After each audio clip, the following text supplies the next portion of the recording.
রাসূলুল্লাহ সাল্লাল্লাহু আলাইহি সাল্লাম বলেন আমার 5টি নাম আছে। আনা মুহাম্মদ, 1 নাম্বার আমার নাম মুহাম্মদ। 1 নাম্বার আমার নাম মুহাম্মদ। মুহাম্মদ অর্থ প্রশংসিত। 2 নাম্বার ও আহমদ। আহমদ মানে অধিক প্রশংসাকারী, আমি আল্লাহর অধিক প্রশংসাকারী। 3 নাম্বার ও আনাল মাহি, আমার নাম মাহি। মাহি অর্থ আল্লাযী ইয়ামহুল্লাহু বিল কুফরা, আল্লাহ আমার মাধ্যমে কুফর শিরক দুনিয়া থেকে মিটাইয়া দিবেন। সুবহানাল্লাহ। 4 নাম্বার ও আনাল হাশির আল্লাযী ইহশারুন নাসু আলা কদামাইয়া, আমার নাম হাশির।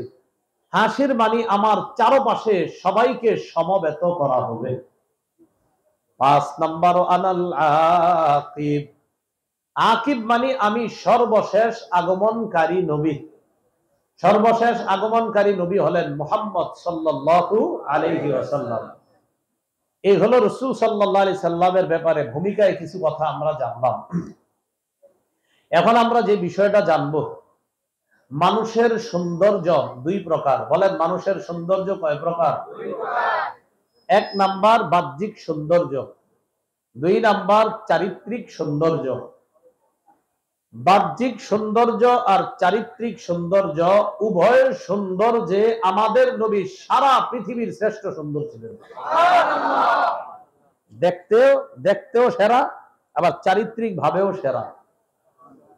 রাসূল কেমন সুন্দর ছিলেন একটু জানেন? সহিহ বুখারীর 3547 নম্বর হাদিস।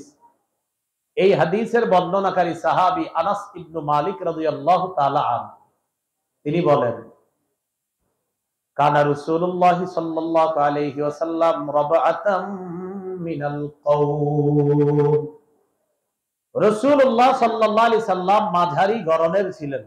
কি গড়নের? মাঝারি।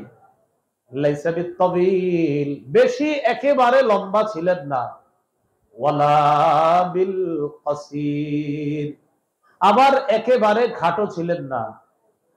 রাসূলুল্লাহ সাল্লাল্লাহু আলাইহি সাল্লাম একেবারে অনেক লম্বা ছিলেন না, একেবারে অনেক খাটো ছিলেন না। কেমন ছিলেন? একজন সুদর্শন পুরুষ, মাঝারি গড়নের। আল্লাহ একজন সুদর্শন পুরুষকে যতটা সৌন্দর্য দান করতে পারেন, ঠিক ততটা সৌন্দর্য দান করেই আমাদের নবীকে আল্লাহ বানাইছেন। সুবহানাল্লাহ। এরপরে দেখেন আজহারাল লাউনি লাইসা বিআবিয়াদ আমহাকা ওয়ালা বিআদামা, রাসূলুল্লাহ সাল্লাল্লাহু আলাইহি সাল্লাম ধবধবে সাদা ছিলেন না, আবার তামাট বর্ণের ছিলেন না। তাহলে ধবধবে সাদাও না, তামাট বর্ণের না, বরং নবীজি সাল্লাল্লাহু আলাইহি সাল্লাম ছিলেন লাল লাল ভাব, অনেকটা গোলাপি রঙের।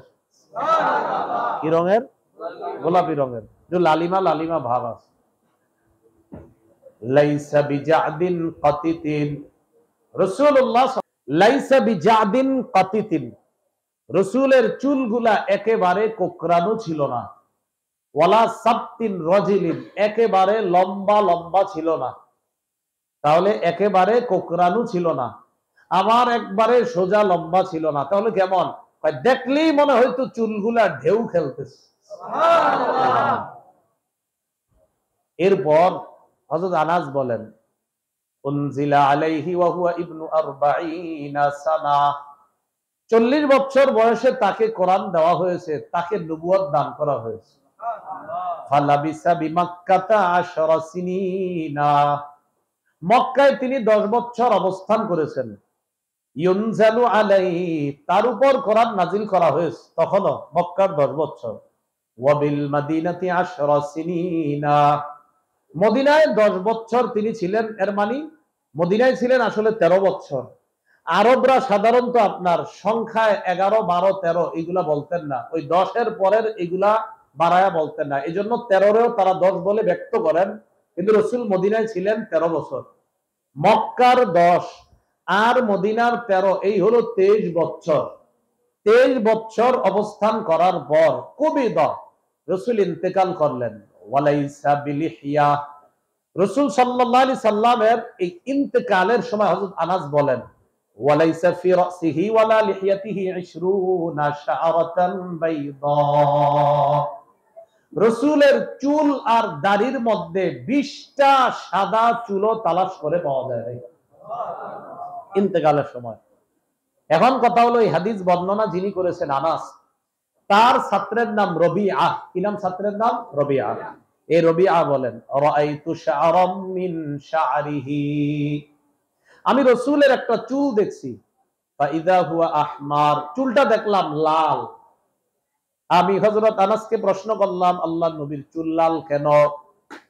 হযরতে আনাস জবাব দিলেন, ইহমাররা মিনাত তিব, সুগন্ধি লাগানোর কারণে চুলটা লাল হয়ে গেছে। কি লাগানোর কারণে? সুগন্ধি। তাহলে এই রসুলের মোটামুটি একটা বাহ্যিক সৌন্দর্য জানলাম।